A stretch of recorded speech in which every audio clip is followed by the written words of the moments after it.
Alors aujourd'hui, on est en plein centre-ville, on est dans le quartier de la Guillotière et j'ai dégoté pour vous un lieu trop original et particulier.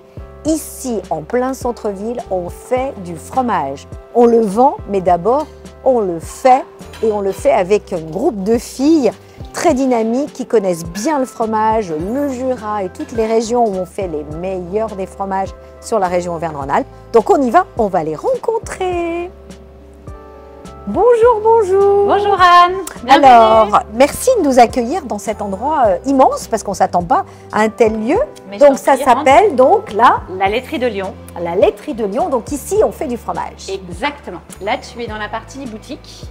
Donc l'endroit où on va plutôt accueillir nos clients, l'endroit où on va pouvoir faire des ateliers dégustation vin et fromage et où on va pouvoir trouver donc une partie de nos fabrications maison et une partie des fromages où on travaille avec des affineurs, des producteurs en direct qu'on va ensuite proposer du coup au public.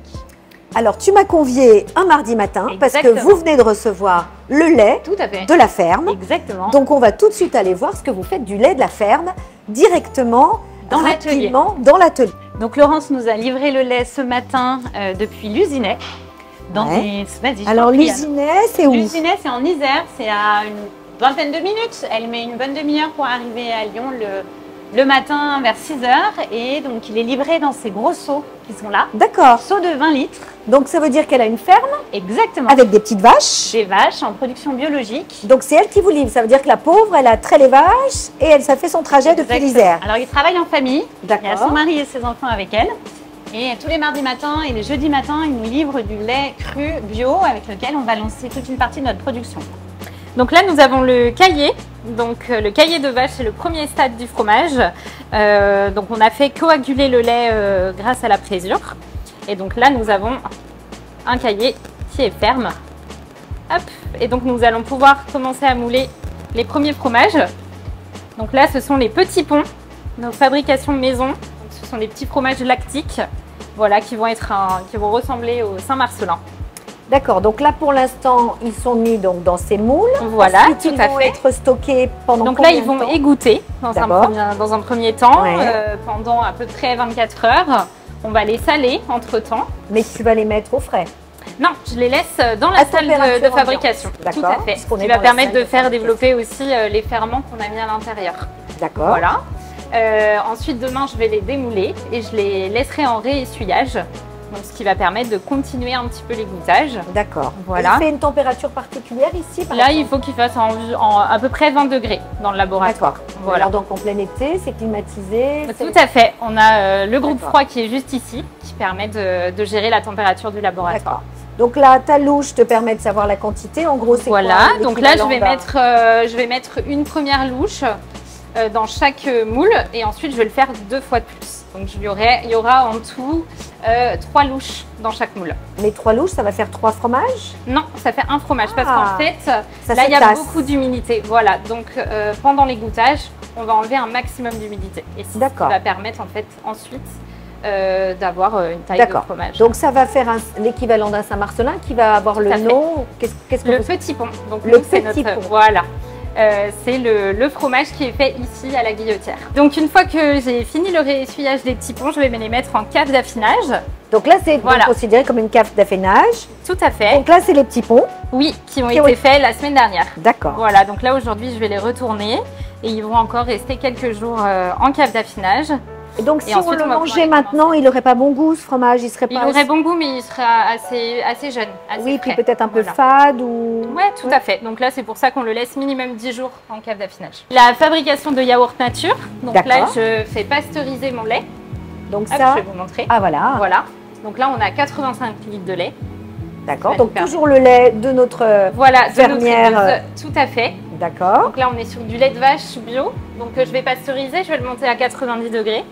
Et puis ensuite, je vais redescendre, je vais refroidir le lait à 47 degrés. Et là, je vais mettre mes ferments qui vont permettre de se développer et d'avoir la texture yaourt qu'on a envie d'avoir. Donc des yaourts, vous en produisez chaque semaine? Tout à fait. Beaucoup, beaucoup? Oui, on est à peu près sur entre 60 et 80 litres le mardi pour les yaourts nature. Et on est environ à 40-50 litres de lait le mercredi pour les yaourts infusés.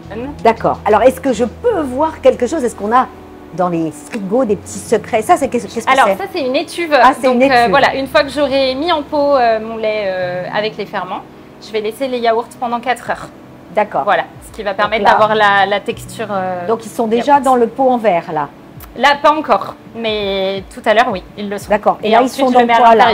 Là, pour l'instant, il n'y a rien dedans. Voilà, ça viendra après. Je me disais, on peut pas ouvrir, on peut pas patienter un petit peu. Ok. Voilà. Donc, ensuite... Et puis, en parallèle encore, on fait beaucoup de choses en même temps.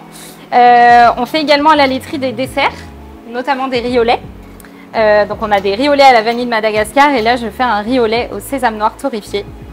Donc, qui sera prêt dans, je pense, 1 heure à peu près. Voilà, on fait également des crèmes chocolat intense. Voilà, là j'ai fait précuire mon riz, j'ai fait torréfier mon sésame et là je fais chauffer mon lait, le sésame et le sucre. D'accord. Et ça, ça va être après dans des petits contenants comme des yaourts ou Voilà, dans des contenants de 400 grammes à peu près. Bon, alors du coup, on a vu la production.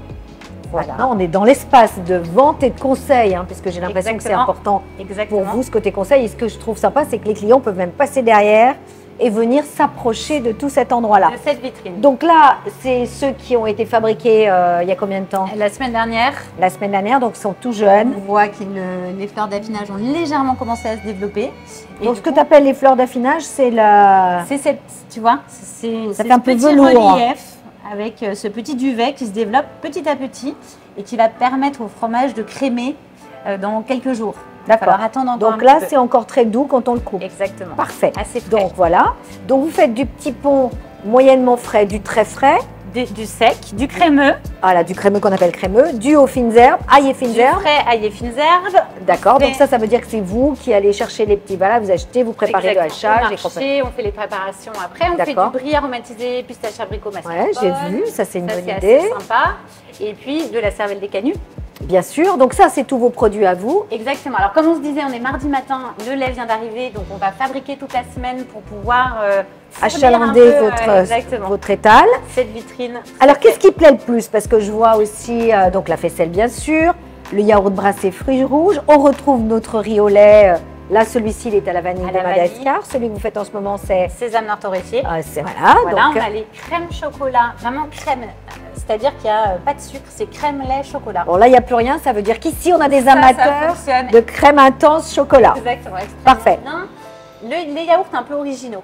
On fait yaourt infusé à la verveine, citronné. D'accord. Vas-y, je te laisse regarder. Il y en a encore, à la verveine citronnée, ok. Donc on rappelle que là c'est consigné, les gens ramènent leur petit pot. Est-ce que vraiment, bon c'est vrai que c'est un principe de leur demander 50 centimes, mais je suis sûre que les gens par respect le feraient automatiquement d'apporter, si on leur dit que c'est consigné. Oui, alors c'est quand même au départ une démarche de remettre en place la consigne, puisqu'il y a un échange d'argent lié à ça. C'était toujours... C'est plutôt bien parce que quand on voit tout le verre qu'on emporte au silo à verre. Exactement. Donc au début on les garde parce qu'ils sont sympas, l'étiquette s'enlève bien, ça fait des petits pots neutres pour mettre des herbes, des noisettes. En fait au bout d'un moment on finit par en avoir tellement. Et ils les rapportent. Ouais, exactement. Donc yaourt infusé, verveine. Verveine quand on dit infusé, tu fais quoi pour ça? En fait il y a 2 types de yaourts différents qui existent. Tu as les yaourts brassés qui ont une texture un peu plus liquide et les yaourts infusés qui seront plus fermes.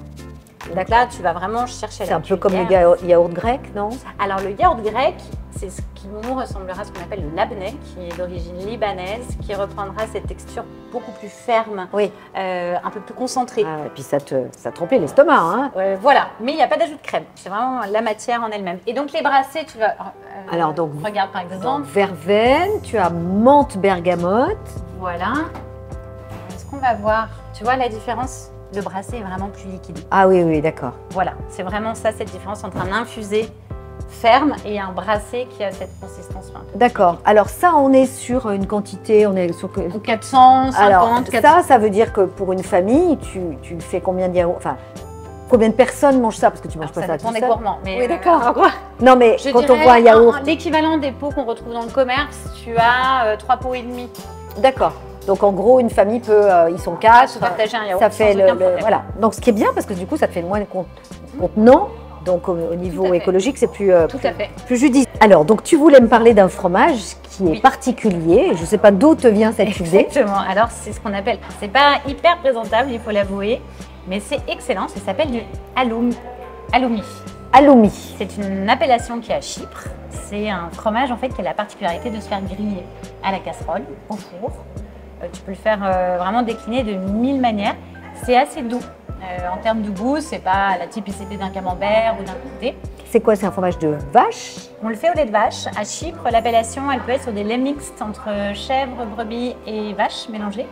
Nous, on le fait uniquement au lait de vache, celui-ci. Et donc, ça donne une texture en fait assez intéressante quand on fait des... Tu peux vraiment le faire comme en remplacement d'une viande. Oui, c'est ce que j'allais dire, comme un steak de fromage. Exactement, comme un steak de fromage végé du coup. Et est-ce que par exemple, tu peux le faire frire et le couper en morceaux, le mettre dans une salade verte? Exactement, tu peux le faire... En fait, ça va garder sa consistance. D'accord, oui, ça fait un fromages qui vont vraiment devenir très... oui, qui vont fondre. Fondants, avec des fils, etc. Là, ça va garder cette structure en bouche. Donc, c'est des fromages qui vont un peu squink. C'est ça. Et est-ce que c'est comme les calamars? Il faut les faire cuire d'une façon particulière? Ça va pas... Tu peux le faire au four, tu peux le faire à la casserole. En fait, ça va griller. Le sucre du lait, donc le lactose, va caraméliser. Donc, ça va donner une jolie couleur. Donc ça, tu le fais ici et tu le vends ici. Tu ne fais pas des ateliers pour cela? On ne fait pas d'atelier pour fabriquer le halloumi. C'est plutôt pour la mozzarella parce qu'il y a vraiment un geste à apprendre pour filer le caillé. Ça, c'est une technique de fabrication qui est assez simple, mais qu'on peut partager sans aucun problème lors d'un atelier. D'accord. On donne les recettes bien volontiers. Donc, je veux bien goûter ce petit pot. Et donc, juste un petit rappel, pendant qu'on va goûter, je te laisse le couper.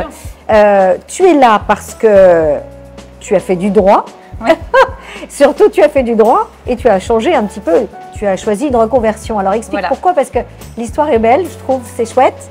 Et puis, c'est un bel hommage à ta famille. Tiens.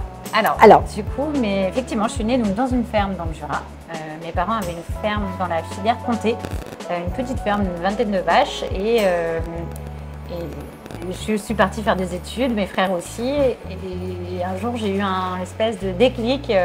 J'ai eu envie de retourner faire ce projet en entendant quelqu'un à Paris qui avait monté ce projet de laiterie urbaine et qui avait une filière de valorisation du lait très intéressante puisqu'il achetait le lait à 90 centimes le litre aussi, en transformant dans Paris et en vendant donc des produits de qualité à prix accessible, tout en soutenant les pratiques agricoles grâce à son prix d'achat de lait. Et tu as dit, c'est à Paris, mais pourquoi pas à Lyon? Je suis partie me former à Paris pendant 1 an. Il m'a embauchée après ma formation pendant 6 mois. Il m'a vraiment appris la partie technique de transformation, des recettes. Et puis, je voulais donc le faire à Lyon puisque je viens du Jura et que je voulais me réinstaller ici. Bon, donc une fierté pour ta famille, pour tes parents? Oui. Ils n'ont pas dit, mais tu es folle, ma fille Non, ils étaient contents. Ils étaient contents que je trouve quelque chose qui me plaise, qui avait du écoute, sens. tu as l'air d'être comme un poisson dans l'eau ou un fromage dans son bocal. Écoute, parfait. Alors, je goûte, ça sent très bon. Il a une jolie petite couleur. Alors, on voit qu'il est assez jeune, effectivement. Ils sont encore pas très crémeux comme ils sont assez jeunes. Non. Parfait. Je vais le goûter en même temps. Ah oui. Je me permets. Un vrai plaisir. Alors, toi, tu es plutôt adepte du vin rouge avec ton petit pot ou du vin blanc? On est plutôt sur du vin blanc. Comme la rigotte de Condrieu qu'on va avoir plaisir à manger avec du vin blanc aussi.